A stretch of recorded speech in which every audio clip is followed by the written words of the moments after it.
बारामती पोटनिवडणुकीवरून काँग्रेसमध्ये अजूनही वादंग सुरू आहे। सुनेत्रा पवारांविरोधातील उमेदवारी मागे न घेतल्यास प्रचारात न उतरण्याचा काँग्रेसमधील काही वरिष्ठ नेत्यांनी निर्णय घेतला आहे। काँग्रेसचे काही नेते आज दिल्लीत हायकमांडशी संपर्क साधणार आहेत। बारामतीतला उमेदवार मागे घेण्यावर काँग्रेसमधला एक गट ठाम आहे।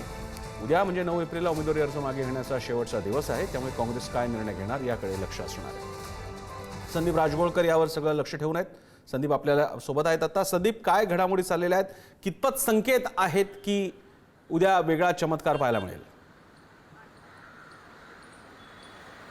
प्रामुख्यानं पाहायला गेलं तर उद्या दुपारपर्यंत माघारीची वेळ आहे। बारामती पोटनिवडणुकीतला अर्ज माघार घ्यायची प्रसन्न सर आणि अवघे काही तास शिल्लक राहिलेले असताना आता काँग्रेसच्या काही नेत्यांचं असं म्हणणं आहे की जर उमेदवारी कायम राहिली आणि बिनविरोध झाली नाही निवडणूक, तर प्रचारामध्ये न उतरण्याचा निर्णय एका गटानं घेतला आहे काँग्रेसमधल्या, ज्यामध्ये काँग्रेस पक्षातले वरिष्ठ नेते त्या गटामध्ये आहेत। आणि त्याच गटातले हे नेते आज दिवसभरामध्ये दिल्लीतल्या हायकमांडशी देखील संपर्क साधणार आहेत। प्रामुख्यानं पाहायला गेलं तर दिल्लीचे हायकमांडमधले सगळे नेते हे दक्षिणेकडच्या विधानसभा निवडणुकीच्या ज्या राज्यांच्या निवडणुका लागल्यात त्यामध्ये बिझी आहेत, पण तरीही त्यांच्याशी संपर्क करण्याचा प्रयत्न केला जातोय।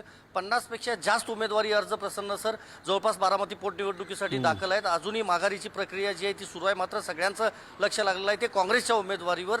मोरे जे वकील काँग्रेसचे उमेदवार आहेत, दुसरीकडे जो गट विरोध करतोय उमेदवारीला त्यांच्याशी पार्थ पवार यांनी संपर्क साधल्याची आपल्याला खात्रीलायक सूत्रांकडून माहिती मिळाली आहे। त्यांच्यामार्फत देखील उमेदवारी अर्ज मागं घेण्याची तयारी जी आहे ती सुरू केली आहे। कारण आपण कालपासून सांगतोय की जवळपास 4 मुख्यमंत्र्यांसोबत, काँग्रेसच्या मुख्यमंत्र्यांसोबत 15 वर्ष अजित पवार हे राज्याचे उपमुख्यमंत्री होते आणि त्यामुळेच त्यांच्या निधनानंतर होणाऱ्या पोटनिवडणुकीमध्ये उमेदवारी देऊ नये असा सूर काँग्रेसच्या एका गटाचा आहे। त्यामुळं अजूनही सांगता येऊ शकतं की बिनविरोध ही निवडणूक होऊ शकते। काँग्रेस हायकमांडशी विरोधातल्या गटानं संपर्क केल्यानंतर हायकमांड नेमकं काय निर्देश देतं त्यानुसार ही सगळी पुढची प्रक्रिया असणार आहे, मात्र बिनविरोध होण्याची शक्यता अजूनही आहे असं म्हणता येईल। धन्यवाद संदीप, तुम्ही दिलेल्या या इनपुटसाठी।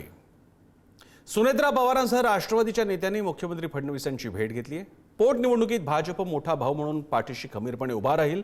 सुनेत्रा पवार आणि पार्थ पवारांच्या भेटीत मुख्यमंत्री देवेंद्र फडणवीसांचा हा शब्द आहे असं कळतंय। तसंच सुनेत्रा पवारांना निवडून आणण्यासाठी भाजप आवश्यक ती सर्व मदत करेल असंही फडणवीसांनी आश्वस्त केलं।